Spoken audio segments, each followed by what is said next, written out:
को मेरा प्रणाम।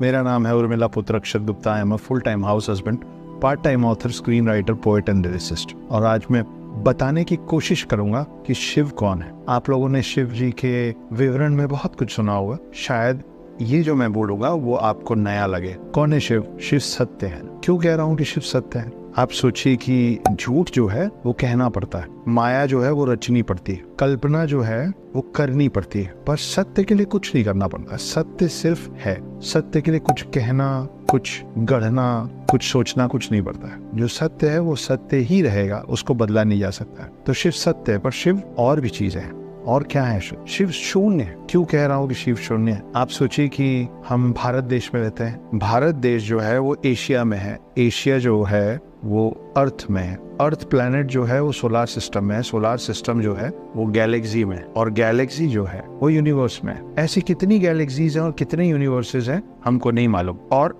माना जाता है कि ब्रह्मांड अभी भी फैल रहा है, मतलब और बड़ा हो रहा है। आप सोचिए कि कभी ऐसा भी तो होगा कि यहाँ कुछ नहीं होगा। मैं अर्थ की बात नहीं कर रहा हूँ, मैं ब्रह्मांड की बात कर रहा हूँ। कुछ नहीं होगा। तो जब कुछ नहीं होगा तो क्या होगा? शून्य होगा। एक समय रहा होगा जब कुछ नहीं रहा, और एक फिर समय आएगा आज से कई हजारों साल बाद, जब आप और मैं नहीं रहेंगे, जब सब कुछ खत्म हो जाएगा, सूर्य बुझ जाएगा, गैलेक्सी तबाह हो जाएगी, यूनिवर्स खत्म हो जाएगा। तो जो बच जाएगा वो क्या होगा? होगा शून्य। वो है शिव शून्य। एक गाना आया था ए.आर. रहमान का, कुन फाया कुल, जिसका मतलब था कि जब कुछ नहीं था तब भी जो था उसको कहा गया कुन फाया कुल। उसकी लाइनें भी है कि जब कहीं भी कुछ भी नहीं था तो वहीं था। वो असल मायने में शिव की बात हो रही है। शिव सत्य है, शिव शून्य है, शिव एक और चीज, शिव अंधकार है। क्यों कह रहा हूँ ऐसा? आप सोचिए कि माचिस की तीली से लेके और सूरज, ये सब कुछ किसी न किसी दिन किसी न किसी पल बुझ जाएगा। माचिस जलते साथ बुझ जाएगा, और सूरज पता नहीं कब से जल रहा है लेकिन एक दिन बुझ जाएगा। पर जो शून्य है, जो सत्य है, वो अंधकार है। कि जब कहीं कोई रोशनी नहीं रहेगी तब भी अंधकार रहेगा। जब कुछ नहीं था तो भी अंधकार था। तो अंधकार उतना ही शून्य है और उतना ही सत्य है, जिसको बनने के लिए जलने और बुझने की जरूरत नहीं पड़ती।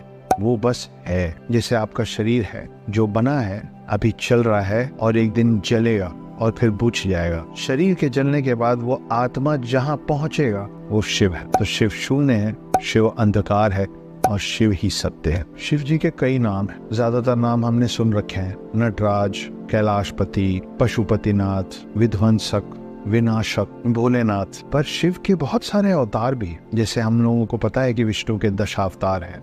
दशावतार में खास तौर पे जिन अवतारों का ज्यादा नाम लिया जाता है वो है राम और कृष्ण, मगर कुल जमा विष्णु जी के 10 अवतार है। वैसे शिव जी के 19 अवतार है। 7 चिरंजीवी जिनके बारे में आप लोगों ने सुना होगा। कौन कौन है? हनुमान, परशुराम, अश्वत्थामा, वेद व्यास, कृपाचार्य, राजा बलि और रावण का भाई विभीषण। इन 7 चिरंजीवियों में 2 नाम है, हनुमान और अश्वत्थामा। ये 2 अवतार शिव जी के ही हैं। ये 2 चिरंजीवी शिव जी के 19 अवतारों में से 2 हैं। आप बहुत सारे देवी देवताओं की तस्वीरें देखते हैं इधर उधर। कोई मोर पे सवार है, कोई शेर पे, कोई कमल के ऊपर बैठा है, कोई शेषनाग पे वैकुंठ धाम में लेटे हुए हैं। इन सबको जब दिखाया जाता है तो पृथ्वी से बाहर दिखाया जाता है। ब्रह्मा जी को ब्रह्मांड में दिखाया जाता है कमल पे बैठे हुए, और बाकी सारे देवी देवता जाके उनसे मिलते हैं। विष्णु जी को ज्यादातर शेषनाग पे लेटे हुए दिखाया जाता है, एक क्षीर सागर पे, वैकुंठ धाम में। मगर शिव जब दिखते हैं पृथ्वी के अंदर ही दिखते हैं। कहाँ दिखते हैं?